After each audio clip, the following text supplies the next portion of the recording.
through the strut. The Rain X is working really well. Coming up to 85 miles an hour. This is in the Honda Ridgeline, and I am bouncing. Got a left turner at 50. Again, hear that VTEC kicking in. This motor pulls all day long at 265 horsepower. Back up to 75. We've got 2 jumps coming here. Slow right-hander, left-hander. Oh, jump, jump. One more, una más. Bam. Holy crap. Slow her down to 60.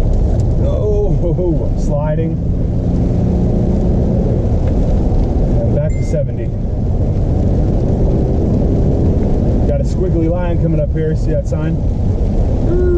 And brake her down. 40. Off the brakes. Coaster. The Mustang off to the right. A lot of people coming up to go skiing. And if I get stuck behind a car here, I will turn this off. Stop and go. Second you can't see a car over that hill, you go. Set motor. These Ridgelines got it going on, man. 70. I'm doing a 35, so I'm going to slow it down a little bit here. It's a little bit more.